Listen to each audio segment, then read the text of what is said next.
फिर से आपका स्वागत है रीड बुक क्लब में। अगर आप चैनल पे नए हैं तो चैनल को सब्सक्राइब कर दीजिए, लाइक कर दीजिए और शेयर कर दीजिए। हेलो हाय दोस्तों, चलिए शुरू करते हैं आज के दिन एक और ही बेहतरीन ऑडियो बुक समरी के साथ, जिस बुक का नाम है द फैल्कन मैटर्स। इस ऑडियो बुक समरी को हम चैप्टर बाय चैप्टर सुनेंगे। तो इस बुक को शुरू करने से पहले मैं आप लोगों से एक अनुग्रह करूंगा यार, कि आखिर ये सब जानकारियां मैं आप ही लोगों के लिए बना रहा हूँ, क्योंकि आपकी जिंदगी में कुछ थोड़ा बहुत बदलाव तो होता ही होगा। तो प्लीज यार हमारे चैनल को सब्सक्राइब कर दीजिए। तो चलिए शुरू करते हैं बिना समय गंवाए। चैप्टर 1। एक चीज हम में से अधिकांश लोगों की कॉमन है, वो ये है कि एक दिन भी अगर हम अपने काम पर नहीं गए या हमने उस दिन काम नहीं किया तो उस दिन हमारी कोई भी इनकम नहीं होगी। इसलिए चाहे कुछ भी हो, हमें काम तो करना ही होगा। हम चाहकर भी आराम नहीं कर सकते, क्योंकि हमारी फाइनेंशियल सिचुएशन हमें ऐसा नहीं करने देती। तो इसी जाल में हम सारी जिंदगी फंसे रहते हैं। लेकिन वक्त के साथ न्यू जनरेशन पहले से ज्यादा फाइनेंशियली अवेयर और लिटरेट होती जा रही है। इसी के साथ इस बात से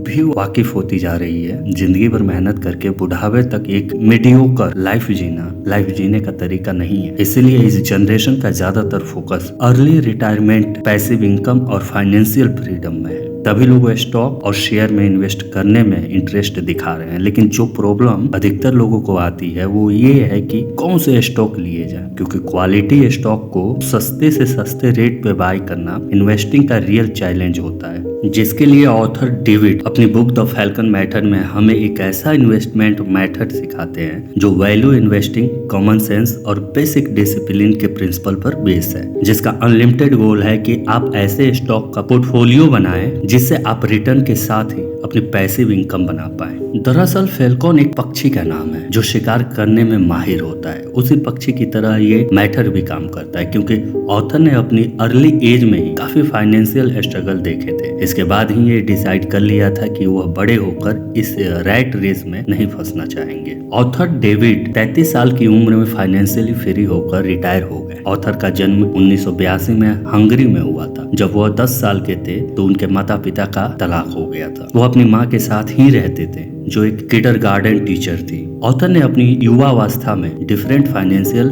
रियलिटीज का सामना किया था, इसलिए उन्होंने डिसाइड किया कि उन्हें जितनी जल्दी हो सके फाइनेंशियल फ्री होना है। अपने इसी निर्णय से उन्हें प्रेरणा मिली। अपनी काबिलियत और सीखने के जुनून से वह 33 साल की उम्र में फाइनेंशियल फ्री हो गए। वह एक फुल टाइम इन्वेस्टर बन गए। इनकी ये बुक हमें बताती है कि स्टॉक मार्केट ही वह जगह है जहां हम बहुत छोटे से शुरुआत कर सकते हैं। इसके द्वारा हम फाइनेंशियली फ्री हो सकते हैं, जिससे एक समय बाद हम नहीं बल्कि हमारा पैसा काम हमारे लिए करेगा। 2011 में विश्व के सबसे महान निवेशक वॉरेन बुफेट ने अपने शेयर होल्डर को एक लेटर लिखा, जिसमें उन्होंने 3 प्रकार की इन्वेस्टमेंट के बारे में बताया था। जिसमें सबसे पहली इन्वेस्टमेंट है, इस प्रकार की इन्वेस्टमेंट में बॉन्ड, बैंक डिपॉजिट आदि आते हैं। यह वह इन्वेस्टमेंट है जिसे इन्वेस्टर सबसे सेफ इन्वेस्टमेंट समझते हैं, जबकि वास्तविकता यह है कि यह इन्वेस्टमेंट का सबसे अच्छा विकल्प बिल्कुल भी नहीं है। इसका डिसएडवांटेज यह है, इस पर मिलने वाला ब्याज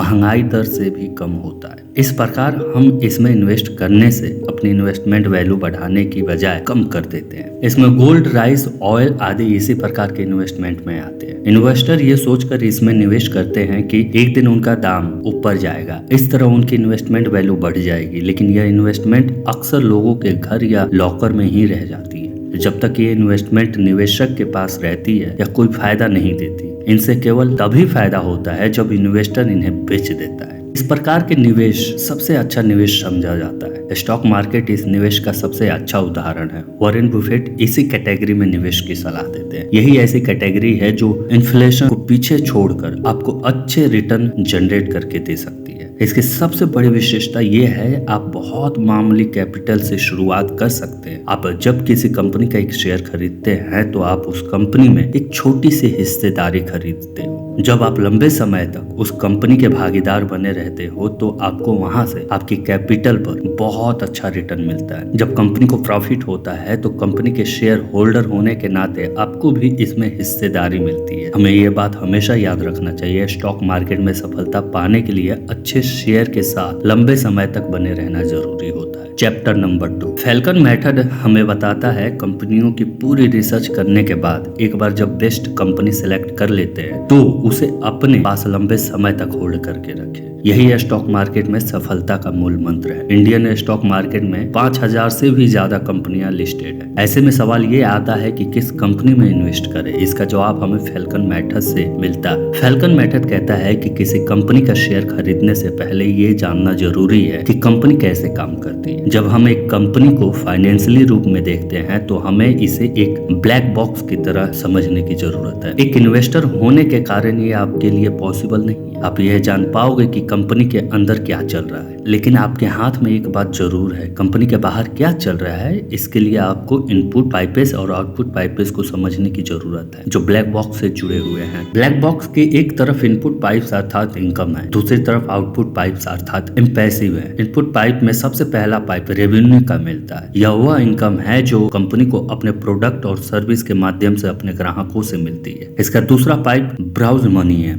ये वो पैसा है जो कंपनी ने अपने बिजनेस को एक्सपेंड करने के लिए या फिर चलाने के लिए बैंक से लोन के रूप में लिया है। तीसरा पाइप इक्विटी सेल है। जब कंपनी फंड राइज करने के लिए अपने नए शेयर होल्डिंग को कम करती है, फिर उस नए शेयर को बाजार में बेचती है, तो इक्वल सेल्स में आता है। इस बात पर ध्यान देना बहुत जरूरी है, क्योंकि बहुत सारी कंपनियां इस तरह से इकट्ठे किए गए पैसे से शेयर होल्डर को डाइल्यूट करती है, जो बिल्कुल भी उचित नहीं है। Chapter number 3। अब बात आउटपुट पाइप की करते हैं। यहाँ पर हमें सबसे पहले पाइप एक्सपेंसेस का मिलता है। यह कंपनी के रोजमर्रा के एक्सपेंसेस होते हैं, जिसमें सैलरीज, ऑफिस, सप्लाईज, मार्केटिंग और एडवर्टाइजिंग शामिल भी होते हैं। दूसरा पाइप कैपिटल। यह वह एक्सपेंसेस है जो उन चीजों को खरीदने में लगाए जाते हैं जिनकी यूजफुल लाइफ 1 साल से ज्यादा की होती है, जैसे कंप्यूटर्स, मशीनरी और बिल्डिंग आदि आदि। चौथा पेमेंट ऑफ डेबिट का होता है, जो फॉरवर्ड मनी कंपनी के इनपुट पाइप में शो होता है, जिसे कंपनी को ब्याज सहित चुकाना पड़ता है। इसलिए इस पाइप से हमें ये पता चलता है कंपनी अपने कर्ज को चुकाने के लिए कितना भुगतान करती है। पांचवा पाइप टैक्स का होता है। यह वो एक्सपेंसेस है जो कंपनी को टैक्स के रूप में सरकार को पे करना होता है। छठा पाइप प्रॉफिट का होता है। इस पाइप से हमें ये पता चलता है कि कंपनी अपने प्रॉफिट का उपयोग किस प्रकार करती है। इस पाइप के अंदर हमें 3 प्रकार के सब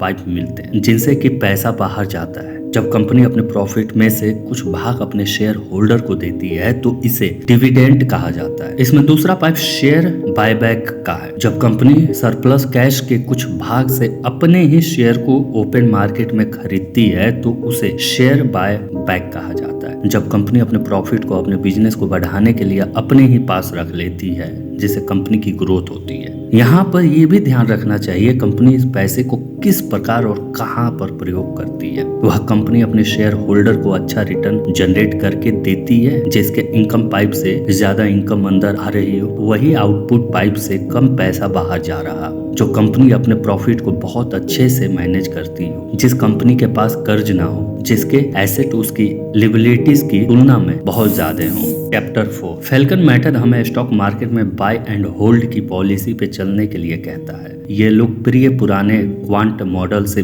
बिल्कुल अलग है। क्वांट मॉडल के अनुसार आप कुछ क्वांटिटी मेथड के जरिए बेस्ट शेयर को खरीदते हैं, 1 साल तक उन्हें होल्ड करके रखते हैं, फिर उन्हें बेच देते हैं। फिर से अपनी रिसर्च करके बेस्ट शेयर को खरीदते हैं, फिर 1 साल बाद उन्हें बेच देते हैं। इस प्रकार हर साल आपको ये प्रक्रिया दोहरानी होती है। एक इन्वेस्टर के लिए ये बिल्कुल भी कंफर्टेबल नहीं होता है। ऐसे में आप उन कंपनियों के शेयर को भी खरीद लेते हैं जिनका आपने नाम भी नहीं सुना होगा। इसका एक डिसएडवांटेज ये भी है कि कभी कभी कंपनी की योजनाओं का रिजल्ट देखने में 1 साल से ज्यादा टाइम लग जाता है। जब आप उनके शेयर को 1 साल में ही बेच देते हैं तो आप उस कंपनी की ग्रोथ में हिस्सेदारी बनने से चूक जाते हैं। इसके विपरीत फैल्कन मेथड हमें बताता है हमें क्वालिटी वाइज अच्छे शेयर का चुनाव करना है, उसे लंबे समय तक होल्ड करके रखना है, जिससे उस शेयर से हमारी जेब में डिविडेंड के रूप में लगातार पैसा आता रहे। बाय एंड होल्ड के द्वारा इन्वेस्टर यहाँ से अच्छा खासा रिटर्न जनरेट कर पाते हैं। अब हमें फैल्कन मेथड की 5 स्ट्रेटजी को समझना होगा, जिसकी सबसे पहले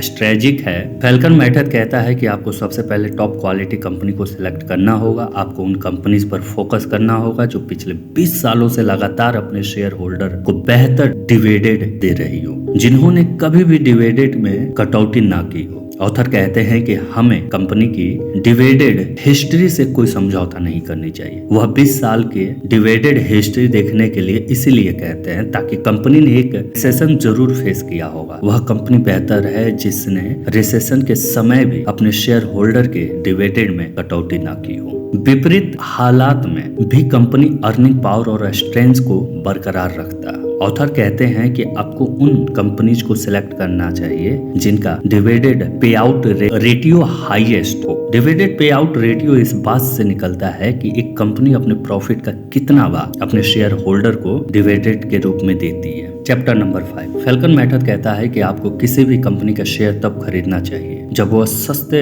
वैल्यूएशन में मिल रहा हो। आपको उस कंपनी के प्राइस हिस्ट्री को चेक करना होगा, उससे उसका एक एवरेज लो लेवल निकालना होगा। जब वह कंपनी अपने एवरेज लो लेवल पर ट्रेड कर रही हो तो उस समय उस शेयर में एंट्री करना सबसे बेहतर होता है। जब कंपनी का शेयर ओवर वैल्यू हो तो उसे नहीं लेना चाहिए, तभी आप उस शेयर से बेहतर रिटर्न जनरेट कर सकते हैं। जब आप टॉप क्वालिटी स्टॉक को सिलेक्ट कर लिया है, ये भी पता कर लिया है कि किस समय उसमें एंट्री लेनी है, तो अब आपको उसे फिल्टर करना है। इसके लिए आपको 3 चीजों को कंपेयर करने की जरूरत है। सबसे पहले डिविडेंड यील्ड। इससे हमें ये पता चलता है कि कंपनी ने साल भर में प्रति शेयर जो डिविडेंड डिक्लेयर किया है वह कंपनी के करंट शेयर प्राइस का कितना % है। इसके बाद फ्री कैश फ्लो वो होता है जो कंपनी के पास सभी खर्चों के बाद बच जाता है। इसे निकलने के लिए कंपनी के टोटल कैश फ्लो को कंपनी के टोटल नंबर ऑफ शेयर से डिवाइड करना पड़ेगा, जिससे हमें फ्री कैश फ्लो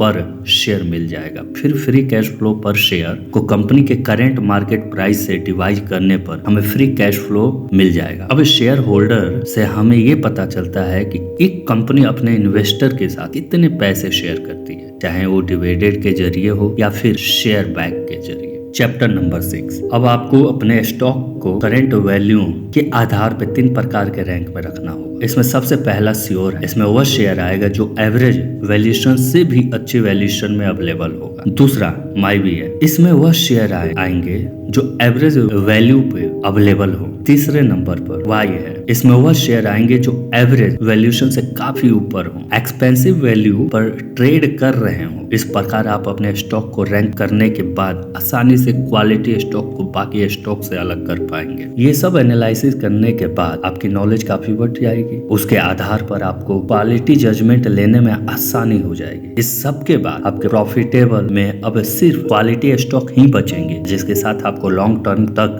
बने रहना है। इसी प्रकार फैल्कन मेथड का गोल है क्वालिटी स्टॉक को बाय करो और उसे अपने प्रॉफिटेबल में लॉन्ग टर्म तक होल्ड करके रखो। ऐसा करने से ही आप स्टॉक मार्केट में बेहतर रिटर्न जनरेट कर पाएंगे, अपने लिए पैसिव इनकम बना पाएंगे जो तब भी काम करेगी जब काम पर नहीं जा पाओगे। डेविड, थैंक यू, धन्यवाद अपना कीमती समय देने के लिए। Thank you for watching read book. अगर आप हमारे चैनल पे नए हैं तो हमारे चैनल को लाइक कर दीजिए, सब्सक्राइब कर दीजिए और कमेंट करके हमें बताइए कि आपके लिए और कौन सी ऑडियो बुक्स हम लाई जाए।